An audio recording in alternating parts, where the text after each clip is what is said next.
Many parents call me to say, my child does know the material, they really do, and yet whenever they get in front of the test, they freeze. Well, unfortunately, your child is not alone. Even Michelle Obama, our First Lady, recently told a group of students that she herself was a terrible test taker. She would get nervous and anxious and was frustrated because she never did as well on tests as she should have. So what can we do to help our students overcome test-taking anxiety? Well, first, they must know the material. Someone has to take the time to explain it to them in the style of learning which they learned best from, and to help them break down the material into sizable sections that they can absorb and not try to do it all at once. And they should be studying early and often and not try to do it at the last minute. Now, even with all that, knowing the content is not enough.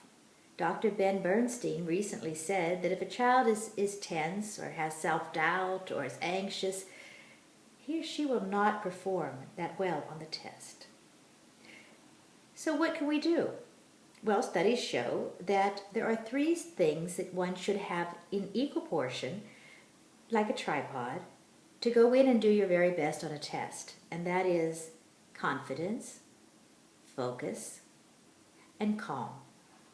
Calm, confidence, and focus. Well, that's great, except my child is 16 or 12 or 8, and how will they get their head around doing that? Well, that's where we come in. You see, as parents, we can give them a few tools which might be able to help. One that works quite well is visualization. Athletes use it, and now they're finding that it works for students as well.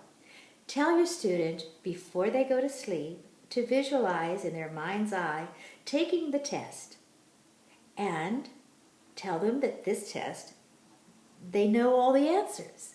It's really easy. It's going really well. If they do that often enough and in great detail, then something clicks in, and when they go into the test, they will be far more confident. Another thing is relaxation and breathing. Many students rush in there, grab that pencil, and just want to get the test over with. Well, let's try this. Tell your student, before they pick up the pencil, to take the moment to see where they're holding tension in their body and to let it go. Take 3 deep breaths and then start. Somehow, when you're calm, things come a lot more easily. Now, of course, we can also make sure they get a good night's sleep and have a great breakfast. And some parents even suggest exercise the night before. Let the child go out, shoot some hoops, run around the block, clear their mind. Last-minute studying seldom works, and relaxation the night before often works. So there you go. Try that with your students and see if that helps break that block of test anxiety. But most important of all, parents, let's not make it any worse. Just tell them to go in there and do their best. After all, it's just a test. There will be more. That's one thing we do know for sure. Oh yes, there will always be another test.